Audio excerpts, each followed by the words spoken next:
Hello, I'm Amy. One of the first questions I often get asked by new parents is, so how is Reggio different to Montessori?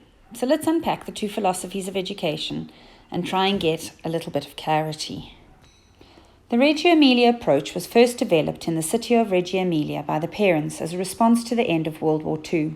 At the time, working parents were looking for a different kind of childcare for their children, one that would foster critical thinking and collaboration skills. Loris Malaguzzi, a primary school teacher, joined, and in 1963 Reggio Emilia opened its very first public preschool. The Montessori method was created by Maria Montessori, one of the first women in Italy to become a medical doctor. In the early 20th century, she founded her first school, which was originally to serve underprivileged children. It was through careful scientific observations and research that led to what is now referred to as the Montessori method.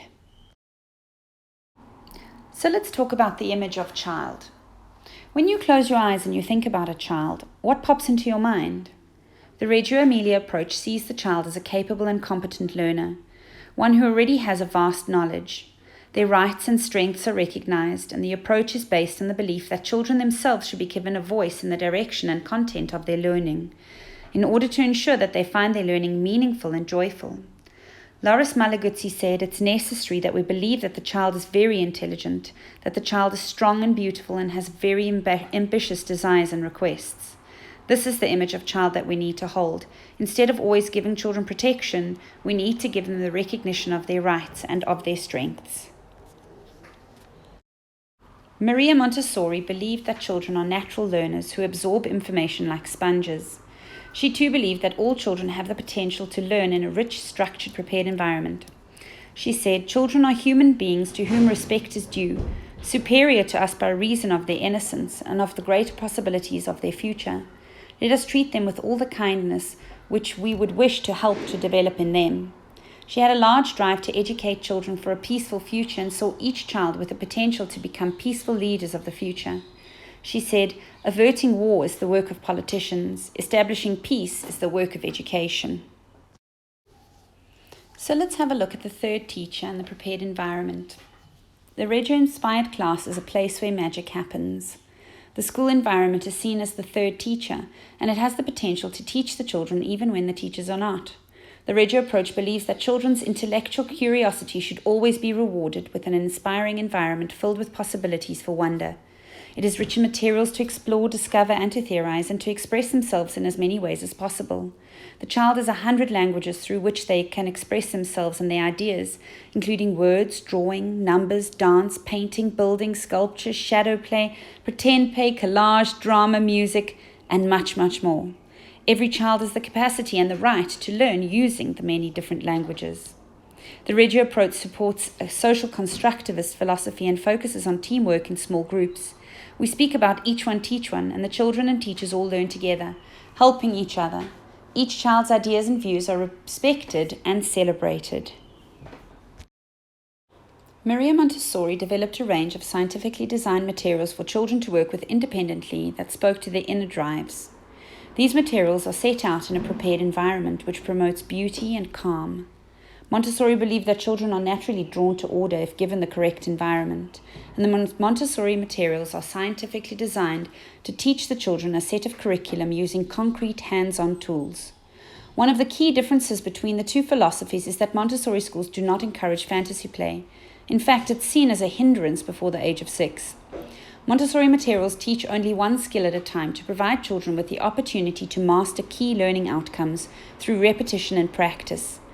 The children are only free to choose an activity to work with, provided that they've been shown how to work with that specific activity. They are encouraged to repeat work, as repetition is key to building a strong foundation of knowledge. The Montessori materials are presented to the children in sequence, from easiest to hardest, following the developmental needs and interests. This clear structure provides a logical and ordered progression for learning, which in turn promotes the gradual layering of knowledge. Okay, let's have a look at the role of the teacher and how it's different in each of the different kinds of schools. In a Reggio-inspired school, we believe that the child's first teachers are their parents, and this is a very important task to undertake. The teachers and the parents are seen as co-learners, and the Reggio approach encourages parents to be a big part of their children's education. Parents are encouraged to take part in daily learning experiences by keeping in close communication and collaboration with the teacher. The teacher actively takes part in the children's learning and watches each child carefully so that they can guide the children in their learning journey. This involves documentation in the form of pictures, videos, voice recordings, and written records. This documentation is then reviewed and reflected back to the children and their parents. The wealth of documentation we gather forms a much richer, holistic picture of the child, and it serves as a catalyst for the evolution of the learning process. The teacher provides stimulation and dialogue that fosters discovery, develops the students' questions and questioning skills, and provides time for learning conversations. So let's have a look at the Montessori directress. Maria Montessori referred to the teacher as a directress. The adult is seen as a guide rather than a teacher. The directress is a guide or facilitator whose task it is to support the young child in his or her process of self-development through careful, unobtrusive observation, recognizing and interpreting each child's needs. The directresses are taught not to interfere too much and to stand back and observe as the children reveal the secrets of childhood. The directress provides a dynamic link between the child and the prepared environment, introducing the child to each piece of equipment when he or she is ready in a precise, clear, and enticing way. So we see that both philosophies regard children as competent, resourceful, and independent individuals and focus on respecting their unique needs and interests while providing opportunities to express themselves. Loris Malaguzzi was very inspired by Montessori. However, he was more responsive to the current times in terms of technology and new child development theories. Each Reggio school is different in response to their own cultural needs, so there's no one-size-fits-all way of doing things. The differences are small, but essentially quite big. I think in the end it's a choice each family makes for their children based on their family's values and needs. Thanks for watching my vlog.